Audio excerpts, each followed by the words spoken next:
So the dishes the chefs are ready. So it is my pleasure to introduce Chef Silvia Casares from Houston. She's a celebrity chef star here. Everyone knows her, who lives here. Chef Silvia Casares is a renowned chef and restaurateur, not only within Texas and Houston, but across the United States. From her beginnings as a food scientist for Uncle Ben's Rice, she learned that never compromising on flavor means always choosing the best ingredients and refusing to take shortcuts. This is the philosophy of her 2 Houston restaurants, Silvia's Enchilada Kitchen, where she serves the food she grew up enjoying in Brownsville, Texas. Chef Casares has received countless national accolades, including being named semi-finalist in the James Beard Awards Best Chef of Texas. Silvia's recognitions are numerous and impressive. Her restaurants have been named in the top lists of prestigious writers and in publications, including USA Today, Texas Monthly, Eater Houston, Houstonia Magazine, the Houston Chronicle's Reader's Choice. Silvia was selected to compete on Beat Bobby Flay's TV show, and just as she was about to start competing, they said, "You cannot cook an enchilada." So, which she was going to be, she can tell the story later when she serves you the food. In addition, the Enchilada Queen cookbook was released with a coveted star review by Publishers Weekly and garnered the Best Cookbook Award for the Enchilada Queen. Please welcome Chef Silvia Casares.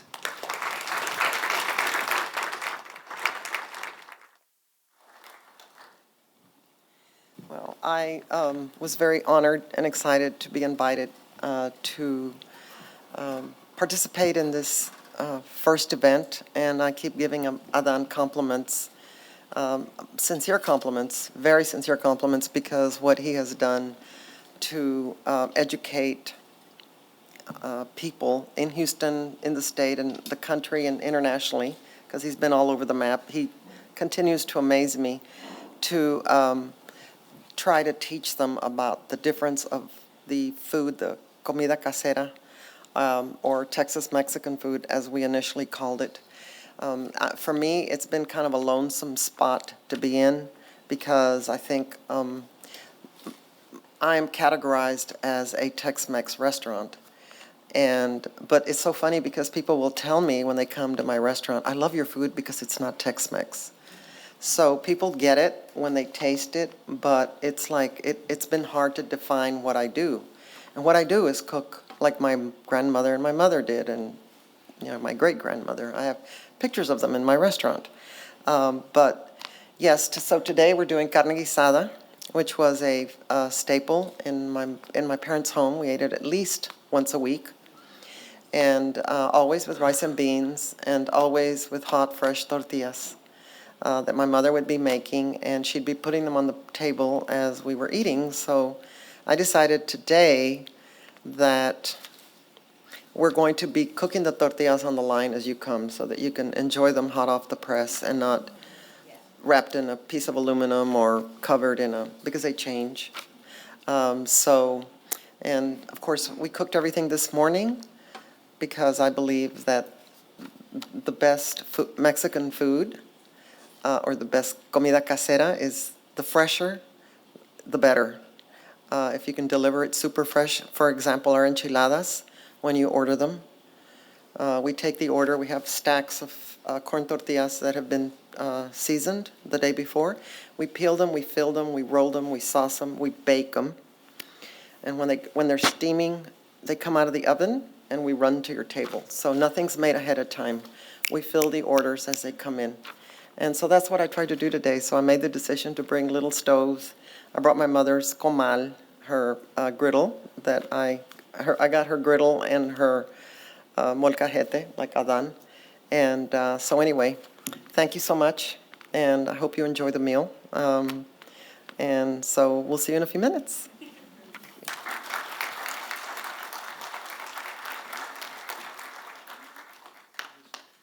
Thank you, Chef Casares, Chef Silvia.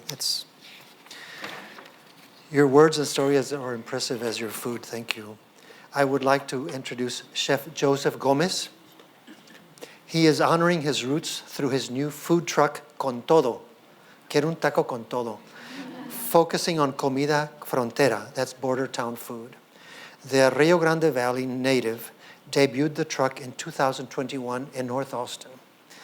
Chef Gomez has worked at Austin restaurants with a variety of cuisines, and he sees his Con Todo truck as showcasing the foods and stories of the Rio Grande Valley and of his family. It's through the menu that he wants to jumpstart a long conversation about Mexican food in South Texas and what it truly is. To him, his home region isn't as rightfully recognized as it should be. He says, quote, border towns are mostly looked down upon when it comes to most things, especially when it comes to food. These areas in northern Mexico and southern Texas are places that very often get pushed aside or looked down as dirty or as not as valued as other parts of Texas. That perception is what Chef Gomez is trying to change with his style of cooking, which has received already national critical acclaim in the press. National Eater magazine named Con Todo one of America's 15 best new restaurants of 2022. Welcome, please, Chef Joseph Gomez.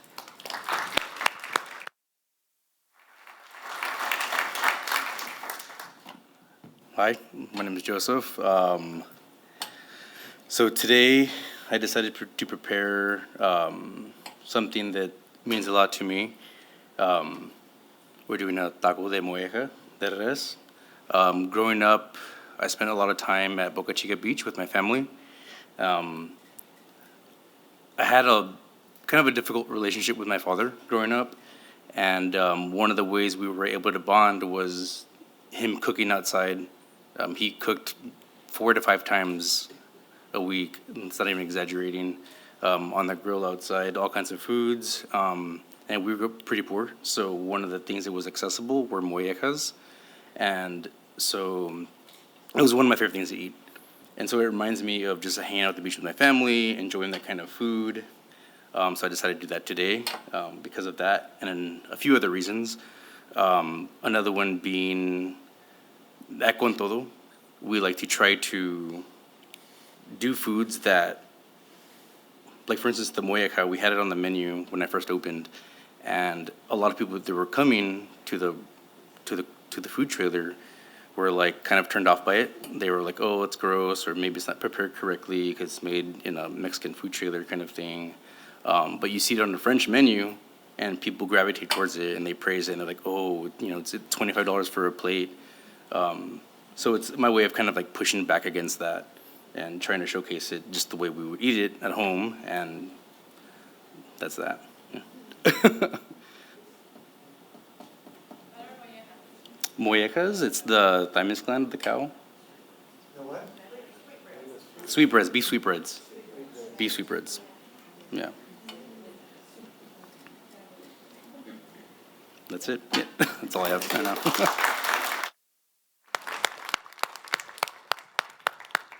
Thank you.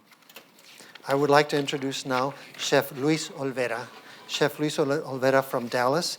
His restaurant, Trompo, was a culmination of years of work tinkering with spices, mixed with lots of family guidance and hard work. In 2016, Trompo made it to one of Bon Appetit's 50 best new restaurants of the year. And since that time, their ranking of the namesake dish, Trompo, as the best taco of 2016, affirmed Trompo as Dallas's latest dining darling and continues to be so. Olvera was featured in the book Tacos of Texas and subsequently the PBS miniseries.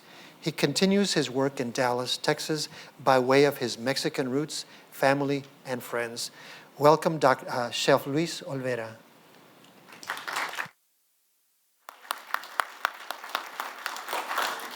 Hi, everybody. Thank you guys for cutting it short. We're going to do 3 takes, okay? I'm just kidding. I'm just totally kidding. Yeah, so my name is Luis, and I have been honored to showcase cabrito en salsa, which is something that is very, very close to my heart and my family. I was very fortunate in that my parents migrated to Dallas, Texas from Monterrey shortly after they were married in the early 80s. Immediately got down to making babies and establishing themselves here. Throughout the years, every close family friend and family member that came to the States stayed with us for months, while they got settled. That also meant that every family gathering, every party was hosted by my parents, right? Which I get to benefit and exploit, which is great. So in my family, the men do lots of cooking. If somebody asked who is my favorite cook in my family, I couldn't pick a single person, because my dad, who's a jack of all trades, if he was met with any kind of cooking challenge, he has built his own ataúds. He built a pozo in our backyard. Smokers, grills, anything that you say has to be made by so-and-so or can only be brought from wherever, he's going to make it. And we're going to use it for sure. So I was very lucky from a very, very early age in my back. I didn't learn until I was an adult that you're not supposed to kill animals in your backyard. I did not know that growing up. Because, I was 7 the first time that I skinned my first rabbit. I got to see cows, pigs, goats, all kinds of animals, armadillos, snakes get, killed and processed in the backyard and then turned into something very, very cool. And it was all trial and error. There's a dish, it's called montalayo, and you pretty much steam it, baño Maria.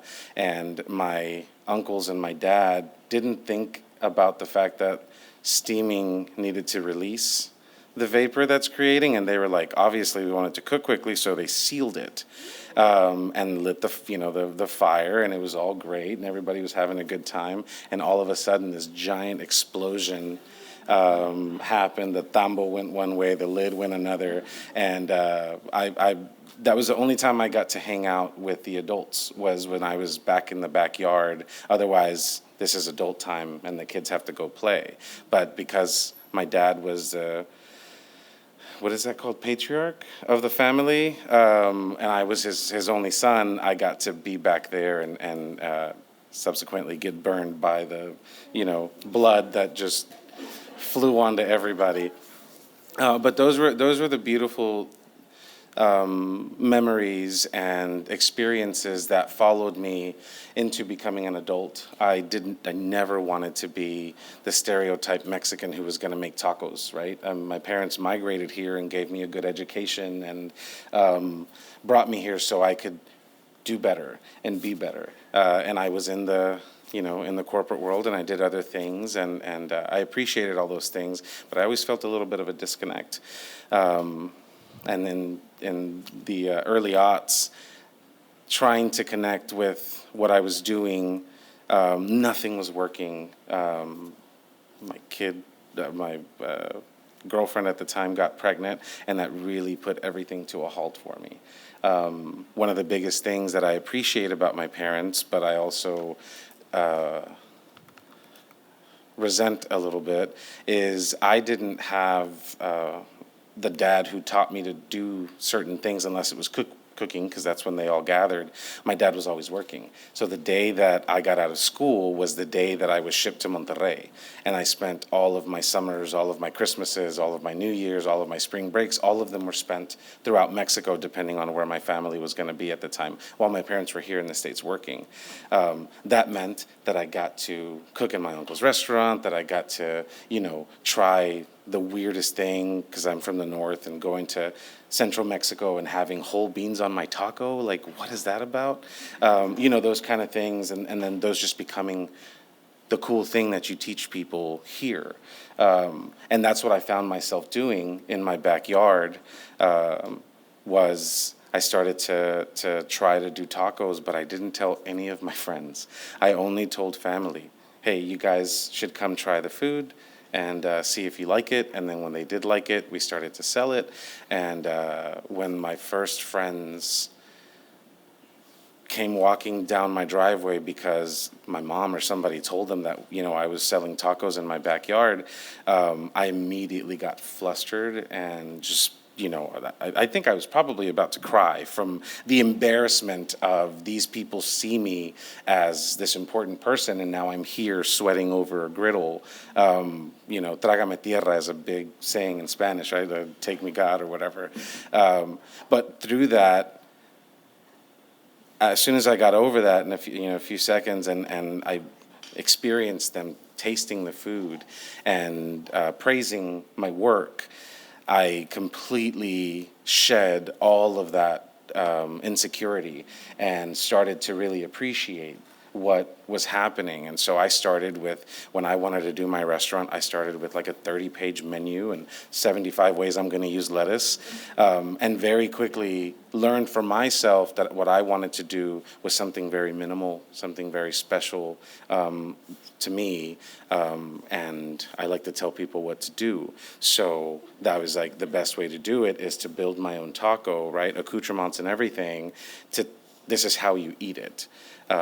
Without having to think so much, which is a downfall sometimes. And I think one of the reasons why Mexican food gets downplayed is because there's so much to choose from, that it's a little bit harder to highlight one thing, because you do stereotype the tortilla as peasant food, because you use it in 75 different things. So how could you respect it? A very ignorant way of thinking, and a beautiful way that everybody in front of me and throughout now the land is learning to appreciate what Mexican culture, Mexican food brings.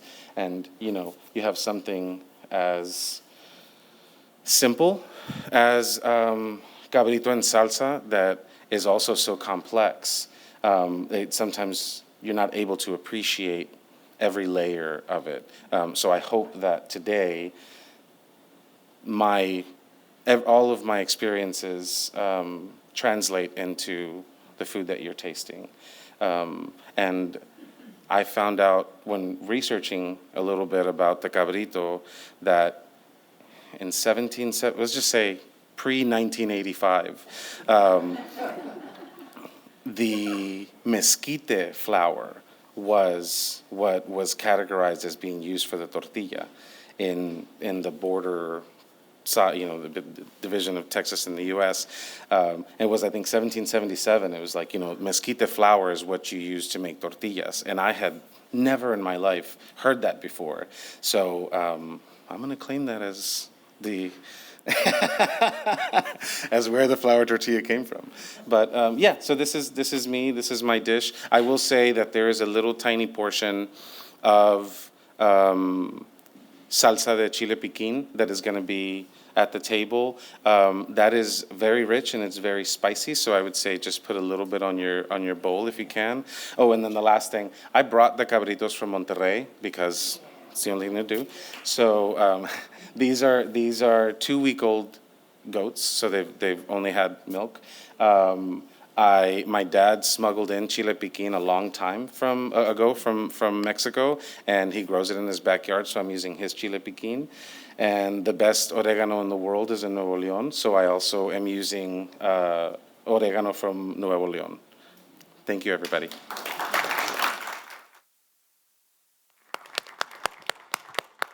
Thank you very much. Let's all go and eat and taste the 3 stations. They're all behind. If we could reveal the curtain, and let's spend some time enjoying lunch. And then we'll gather here.